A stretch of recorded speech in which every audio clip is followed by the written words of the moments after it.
Post করেছিলাম না কদিন আগে যে বাংলায় এবার পদ্ম ফুল ফুটবে। কলা গাছকে দাঁড় করালেও সে এবার বাংলায় আসছে। এবার বাংলায় কিন্তু পদ্ম ফুল ছাড়া অন্য ফুল ফোটানো কখনোই সম্ভব নয়।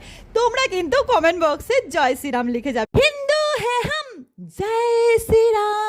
দেখো দেখো দেখো দেখো, আমরা কিন্তু অরেঞ্জ আবিরের রাস্তায় অলরেডি বেরিয়ে পড়েছি। তোমরা কি এখনো বেরোওনি? তাহলে ঝটপট রাস্তায় চলে আসো। আমরা কিন্তু সবাই মিলে ফাটিয়ে নাচ করছি, দেখতেই পাচ্ছ। সবাই মিলে এনজয় করছি, সবাই মিলে ফাটিয়ে নাচ করছি। আর এই নাচ কিন্তু শুধুমাত্র আমাদের রামলালার জন্য। আর রামলালাজি তুমি যুগ যুগ জিও, আর আমাদের সনাতন ধর্ম যুগ যুগ জিও। জয় শ্রীরাম, হিন্দু হে হাম, জয় জয় শ্রীরাম। সবাই কিন্তু লিখবে জয় শ্রীরাম। আমরা কিন্তু অলরেডি বেরিয়ে পড়েছি রাস্তায়, আর রাস্তায় ঘুরছি এখন। পরবর্তী আপডেট কিন্তু তোমরা দেখতে থাকবে, আর দেখতে দেখতে পেয়েও যাবে। তাই যারা যারা এই চ্যানেলে নতুন আছো অবশ্যই ফলো করে সঙ্গে থেকো নেক্সট আপডেট পাওয়ার জন্য। বুকে দম নিয়ে এতদিন ধরে যেই সমস্ত পোস্ট আমি করে এসেছি সেখানে প্রচুর প্রচুর নেগেটিভ কমেন্ট এসছে যে 4 তারিখের পরে আমার নাকি খবর আছে, আমার নাকি বিপদ আছে, আমার নাকি হয়ে যাবে, আমার নাকি অনেক কিছু। তো শোনো, সত্যি কথা বলতে আমি কোনো রকম পার্টিও করি না, আর আগেও করিনি, এখনও করছি না, আর করিও না। কোনো পার্টি আমাকে 1 টাকাও দেয় না, বা কোনো পার্টি আমাকে কোনো রকমভাবে কিছুভাবে হেল্প করে না।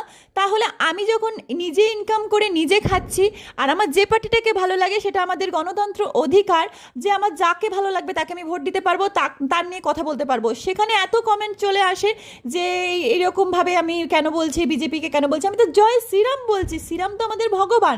আর তারপরে আমি যদি কোনো পার্টির নিয়ে এখন কথা বলে থাকি, সবাই কিন্তু ট্রেন্ডিংয়ে চলছে, সবাই করছে, আর আমিও করেছি। সেটা আমি ভালো লাগে, ব্যক্তিগতভাবে ভালো লাগে, তাই করেছি। তো যারা যারা কমেন্টগুলো করেছো এখন তারা বলো কি হলো, তোমাদের কোথায় গেল? কে জিতুক কে হারুক জানি না, বাংলায় পরিবর্তন আসবে। পরিবর্তন আসলে আমরা দেখি নতুন কিছু হয় কি না। যদি কিছু ভালো হয় তো খুবই ভালো, আর যদি কিছু খারাপ না হয় আবারও পরিবর্তন আসবে। তাই একবার পরিবর্তন তো হোক। তো পরিবর্তন হয়েছে, আমি তো ভীষণ খুশি, ভীষণ খুশি, মানে ভীষণ খুশি। তোমরা কেমন কেমন খুশি, বা তোমরা কারা কারা খুশি তারা অবশ্যই জানাবে।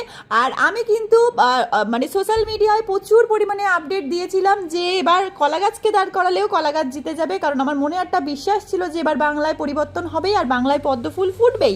তো অলরেডি পদ্ম ফুল ফুটে গেছে। আবির আর বাজি নিয়ে অলরেডি আমরা বেরিয়ে পড়েছি। নেক্সট আপডেট কিন্তু তোমাদের দেখতেই হবে, তাহলে কিন্তু মিস হয়ে যাবে তোমাদের। কিন্তু ওই দেখো, দেখেছো বাজির আওয়াজ শুনতে পাচ্ছ? তাহলে কিন্তু তোমাদের মিস হয়ে যাবে পরবর্তীতে। আমরা কিন্তু নতুন আরও বেরিয়ে পড়েছি রাস্তায়, আর কে কোথায় কেমন এনজয় করছে অবশ্যই জানো।